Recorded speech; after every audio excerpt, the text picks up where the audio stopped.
तो नमस्कार साथियों।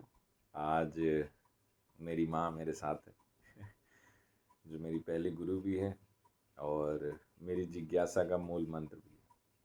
तो आज मैं और माँ बात कर रहे थे, चूँकि कल वुमेंस डे भी है। तो एक जिज्ञासा हुई मेरे मन में कि माँ, हम सेम जेनेटिक्स में शादी क्यों नहीं करते हैं, इस विषय पर लोगों को समझाया जा सके। जैसे माँ ने बचपन से मुझे समझाया कि माँ ने बचपन से मुझे समझाया कि अगर आपके परिवार में कोई भी महिला है और हमारी ब्लड लाइन में वो है तो आपकी बहन हुई। तो ये जो कॉन्सेप्ट आया बहन का, वो क्यों आया? गोत्री भाई बहन होते हाँ, गोत्र। अब हमारे यहाँ एक विषय बहुत ज़्यादा प्रचलित होता है कि समगोत्रीय भाई बहन होते हैं। तो आज इन्हीं विषयों पे बात करेंगे, गोत्र की ज़रूरत क्यों है और सेम जेनेटिक्स में हम शादी क्यों नहीं कर सकते हैं। तो पहले आइडेंटिफाई कर लेते हैं थोड़ा चीज़ों को। मेरे लिए माँ वो हैं जिनके गर्भाशय से मैं बाहर आया।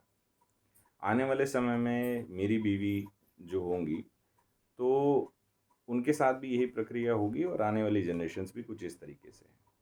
अगर सेम जेनेटिक्स की बात करें तो हिंदुइज्म में मेन लॉजिक जो है अपनी जनरेशन को आगे बढ़ाना या इंसानी या फिर प्राणी को इस धरती पे आने का, वो है मोक्ष की तरफ जाना। क्यों माता, है कि नहीं? तुम्हें मोक्ष चाहिए? तो हमारी जो आइडियोलॉजी शुरू से रही है वो मोक्ष की रही है।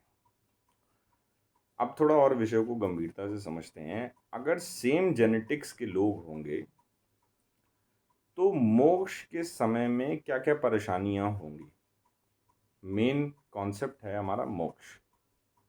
मोक्ष पर जाने से पहले हम बात कर लेते हैं, क्योंकि एक शरीर से ही दूसरे शरीर का निर्माण हो रहा है, तो शरीर कितने तरीके के होते हैं। तो माता से विषय चर्चा करते हुए और पढ़ते हुए ये समझ आया कि हमारे हिंदुज़्म में, हमारी आइडियोलॉजी में जो शरीर हैं, जिसे बाहर की परत है, उसको कहते हैं हम लोग स्थूल शरीर, जिससे हम लोग आइडेंटिफाई होते हैं। देन उसके बाद आ जाता है हमारा सूक्ष्म शरीर, जो कि हमारे संस्कारों, आसपास के एनवायरमेंटल, और जब मैं माँ के गर्भाशय में था तो उनके इंटेलेक्चुअल ब्रेन के कारण जो मेरे संस्कार डेवलप हो पाए, जिस तरीके से मेरा विषय चिंतन है, वो सब मुझे मेरी माँ से मिला है और इन्हें अपनी माँ से मिला है कि नहीं? तो सूक्ष्म शरीर हो गया वो। ये दोनों जो होते हैं, जैसे अगर बात करूँ स्थूल शरीर, तो ये हमें अपने माता पिता से मिलता है। सूक्ष्म शरीर ये हम डेवलप करते हैं एक तरीके से अपने संस्कारों के तहत, अपने इंटेलेक्चुअल ब्रेन की थिंकिंग और जो भी इंफॉर्मेशन हम लेते हैं उसके थ्रू हम ये डेवलप करते हैं। और जैसे लोग कहते हैं पिछले जन्म और इस जन्म के कर्म जो हैं वो इसी सूक्ष्म शरीर के जरिए हम लोग करते हैं। अब अगला शरीर आ जाता है कारक, जो कि आत्मा के साथ जुड़ा होता है। किसी भी बॉडी को चलने के लिए कोई ना कोई ऑब्जेक्ट की जरूरत पड़ेगी। जैसे माता, इस पेन को यहाँ से उठाने के लिए, इसमें से स्याही निकलने के लिए एक बॉडी की जरूरत है ना।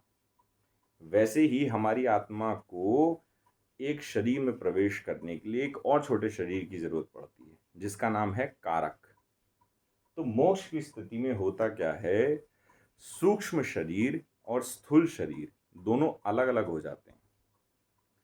जब किसी व्यक्ति को मोक्ष की प्राप्ति होती है तो आत्मा के साथ कारक शरीर परमात्मा की तरफ चला जाता है।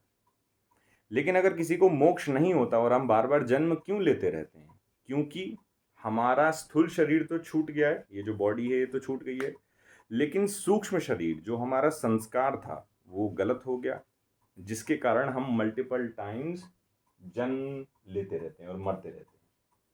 तो मोक्ष की अवस्था जिसमें जो शरीर है हमारा सूक्ष्म शरीर, वो भी हमारे स्थूल शरीर के साथ अलग हो जाए और कारक शरीर और आत्मा के साथ हम अपनी आगे की यात्रा पूरी करें, मोक्ष की।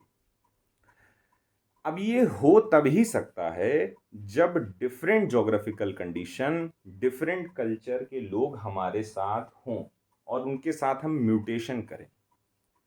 अगर सेम जेनेटिक्स में हम म्यूटेशन करते हैं तो इस चीज़ की प्रोबेबिलिटी बहुत कम है, क्योंकि जिस तरीके का मैं हूँ, मेरी ब्लड लाइन में उसी तरीके के लोगों की मानसिकता होगी।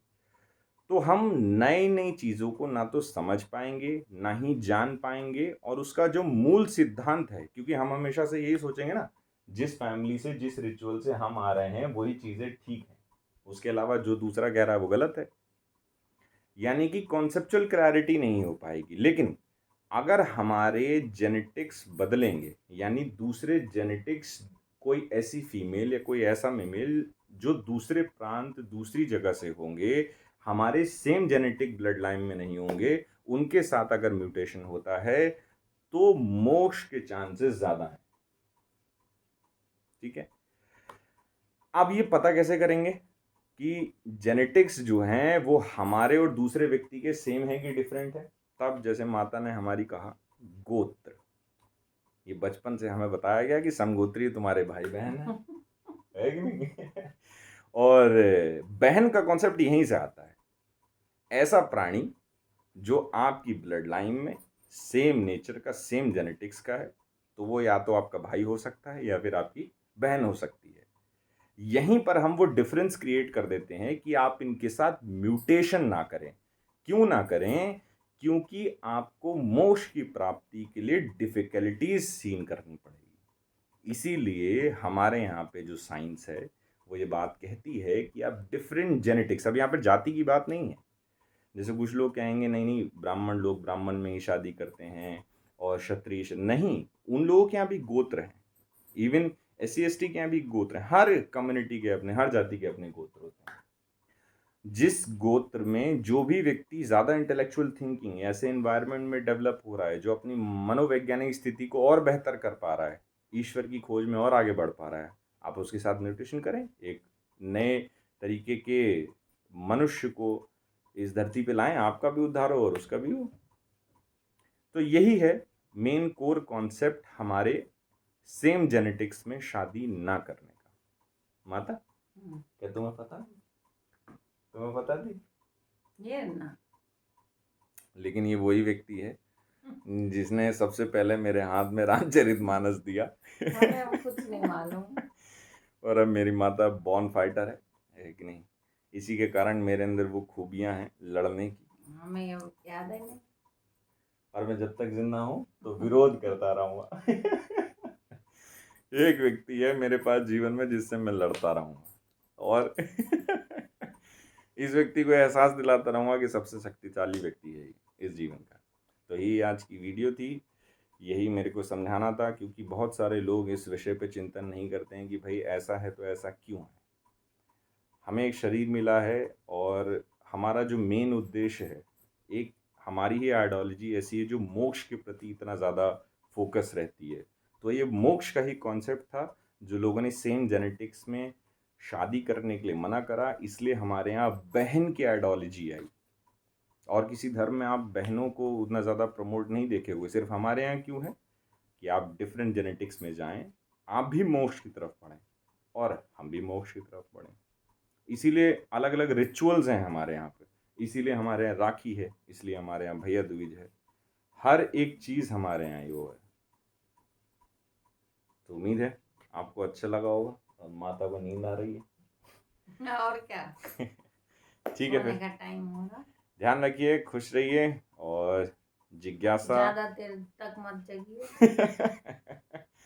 मेरी माँ जो कहती है उस बात पे जरूर गौर करिएगा, क्योंकि बहुत विद्वान लेडी है, बहुत कुछ करके अपने जीवन में यहाँ पर पहुँची है, और इतने हष्ट पुष्ट शरीर को इन्होंने विकसित करा है। खुद तो 5 फीट की है, लेकिन क्या नाम है, मुझे 6 फीट का बना दिया।